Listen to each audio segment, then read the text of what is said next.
Perry becomes the first to win the Cy Young in both leagues. And he was playing for which team when that happened? That would be the Padres, if I'm not mistaken. From? San Diego? Yes. I thought that was a trick question there for a second. I wasn't quite sure on that one. Did you know, Joe, 1986, trailing 5-3 with 2 out and no one on in the bottom of the 10th, Oh, my goodness. New York Mets playing the Red Sox. What happens? Someone by the name of Buckner probably made some history. Bill Buckner misplayed the ball. Oh, my goodness. The Mets go on to win. And who was the player that hit the ball? I'll give you a hint. He is a former manager of the Kingsport Mets. That would be We would like to donate Keith Hernandez. Not quite. $74. None other than Mookie Wilson. Thank you for all you do. You can't mess with Mookie. 1990, on this day, Evander Holyfield KOs Buster Douglas in 3 rounds to win the heavyweight boxing title. A couple of birthdays I wanted to mention I thought of note. One very near and dear to my heart. Born on this day in 1912. Of course, he passed away in 1997. None other than Jack Kent Cooke, the NFL team owner for mine and yours, Washington Redskins. Yours. Born on this day. I'll give that to you. So. Hey, we had a big win against Dallas Sunday. The season's already turned out okay because the worst they can do is split with Dallas. Born on this day in 1940, former coach of Indiana University, the chair thrower himself, Bobby Knight. And I'm going to end my This Day in Sports History for the football season on a sad note. On this day, 1999, Payne Stewart died in a plane crash at age 42. That's yet another one of those tragic cases where you want to say, what could have been? What could have been, again. Tremendous golfer and tremendous person as well. So, all right, so let's take you around the horn right quick. Again, we've got about 2 minutes left before the second half begins. Quick note, again, the Lady Devils have fought back. They have won the third set. 25-23, they hold a 2-1 advantage, again, as they go to the fourth set down at Union High School. Around the horn, and Chilhowie, again, Patrick Henry, they lead Patrick Henry 29-15. Holston and Eastside 28-21 and a barn burner in Damascus. Davy Crockett now starting to wake up a little bit. They're up 20-0 over Morristown East. That game about to go into the half. Elizabethton has scored again. It's 37-0 over Central. Virginia High and Marion coming out in the second half. Again, that is a 14-0 ball game. Last report from John from Battle Hill, 14-0 over Lee High. Daniel Boone with a 14-3 advantage over Cherokee. Hampton and Cosby, again, that ball game now has went to halftime. That's a 20-11 ball game. Cott County answers right back over Volunteer, an 85-yard touchdown pass, 22-18. That ball game going back and forth. Sullivan South again, 29-0 over Sullivan North. Greenville 42-0. That ball game starting the second half as we get ready for play here. Again, the scoring recap for the first half. Pretty quick, pretty simple. 17-yard touchdown run by Logan Thomason. 2:22 left in the first quarter. It was Gate City 7-0. Then with 10 minutes left in the second quarter, a 38-yard touchdown run by Landon Blanton, getting his name in the scorebooks and on the board. Again, a 38-yard touchdown run, an impressive run from the youngster. Again, he scored. It is 14-0, and that is all we've got for that. You talk about the first half. Of course, Blanton with that 38-yard, he's got 50 yards on the night. Luke Reed with 68 yards on 8 carries.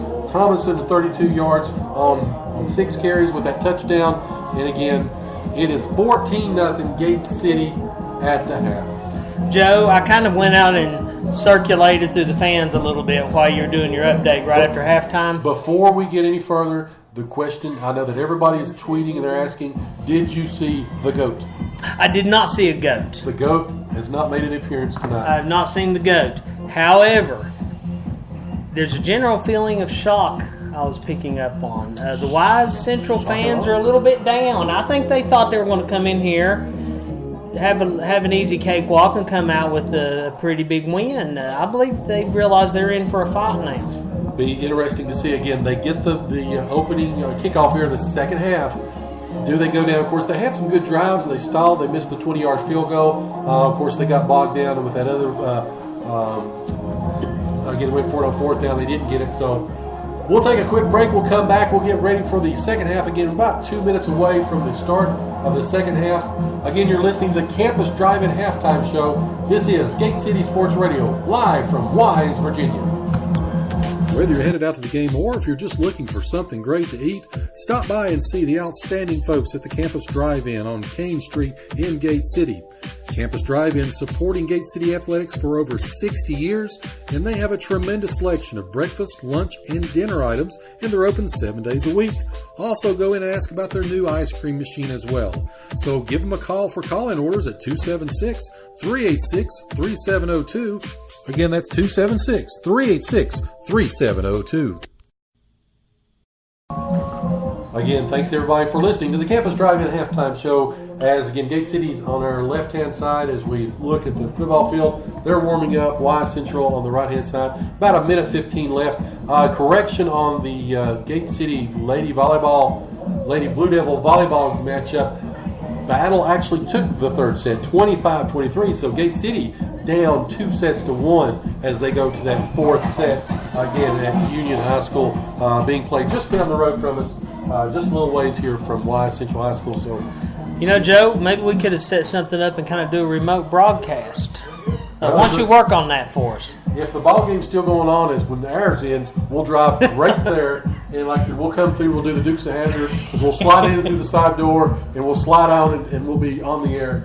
I tell you what, you can hang out the window, and I'll just do donuts in the parking lot, and you can broadcast that way. I tell you what we'll do. If that ball game, if they're still going, and of course I don't think they will be, we will not go off the air. I will carry this computer to the car because we do have internet from it.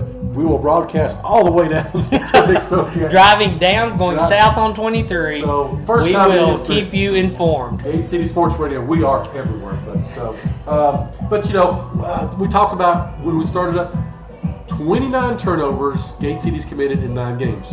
How many did we have in the first half? Zero. We were able to get that onside kick. We were able to flip the field some. I was just thinking, as you were saying that, this really does look like a completely different football team.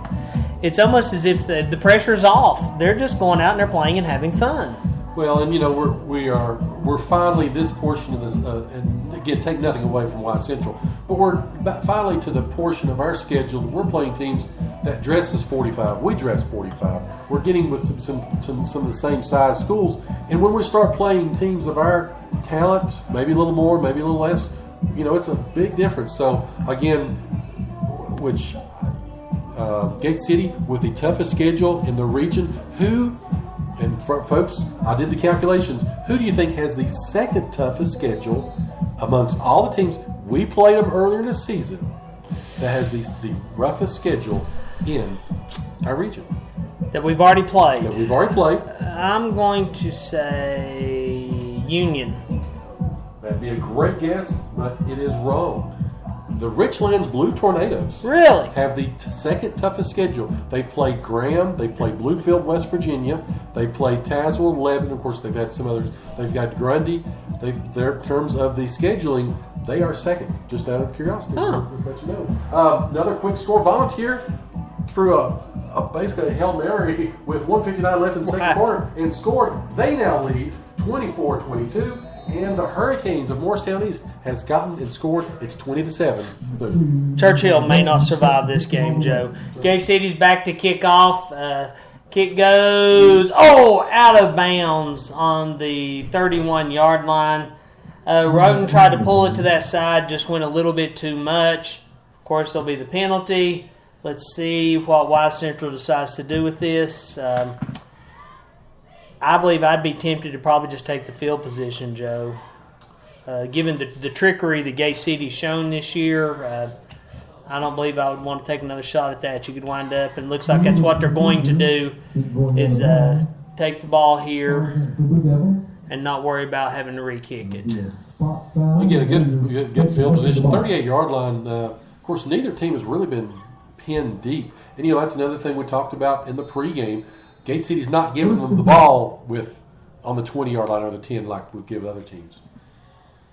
Right. The quarterback takes the snap. Handoff goes up the middle for a big gain. Brought down by a pile of Blue Devils. Looks like they said Boggs on the carry. Brought down by about 3 different Blue Devils. Not before he picks up almost 15 yards. It's going to be first and down again. First and 10 from the 45-yard line. First time they've really got any kind of penetration with that defensive front of Gate City's. Quarterback under center. Takes handoff up the middle again. Nothing doing.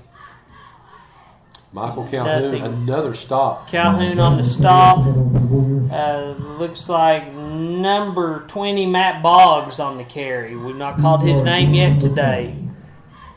It's going to bring up, they gave him a couple of yards. I guess forward progress carried him that far. It's going to be 2nd and 8.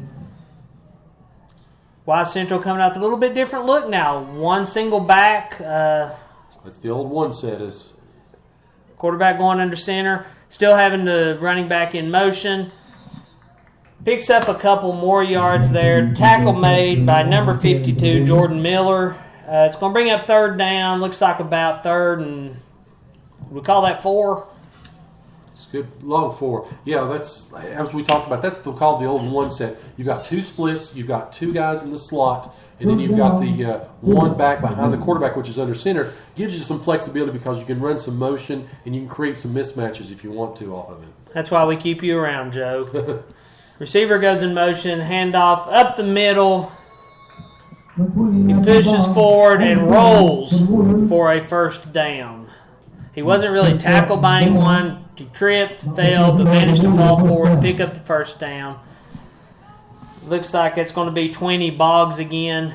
It's going to bring up 1st and 10 from the 38-yard line. Joe, Wise Central's got something going here. We need to come up with a stop. Yeah, that's we talked about the first drive was going to be hugely important for them to get back in this ball game, and again they've got the drive going on the 33-yard line. Handoff goes up to number 12, Maddox Reynolds. He takes it forward for a gain of about 7 yards right off the bat. They couldn't do anything up the middle of the first half.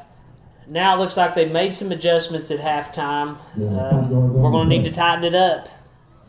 Yes, indeed. So, a couple of scores. David Crockett's back on the board, 27-7. They lead over Morristown East. Cott County again now down 24-22 to Volunteer. Mullins under center. 2 backs in motion. I was going to say. Naughty. I thought we were playing in Canada earlier, but you corrected me. No way they can have 2 in motion. It's going to be illegal motion against the Warriors. Boy, not to make light of it, but the official really gets into that call. Well, I was just kind of wondering if he's being attacked by a bat or something. So it looked like he was kind of flapping his arms. So he was adamant. If you were feeling a breeze down in Big Snow Gap, it came from this place. So again, 9:36 left here in the second half, the third quarter in the second half as well. 9:34, 14-0. Gate City with the lead. They wind the clock with almost as much gusto. Dutch. 1 back in motion this time. Handoff again goes up the middle. He breaks through the tackles, and finally, slung down. Very last Gate City defender. Was that number 15 Sally, Joe? I couldn't really pick out who it was. Yeah, again, saved a touchdown there, but it is a 1st down. It's going to be, looks like spotted on the 11-yard line. So it'll be 1st and 10 from the 11 for Wise Central driving. Big series right here. Again, Gate City blew a 14-0 lead against John Battle. They've got a 14-0 lead here. That's Wise Central drives. Handoff goes up the middle, and he stood up and stopped. Boggs on the carry. Looks like, is that Calhoun maybe on the stop? About any time you can say that, you're probably correct. And so glad we've got him coming back. He's just a junior. Again, he has been a force inside. Gibson has really shut down those interior running lanes. As again, Y Central has got the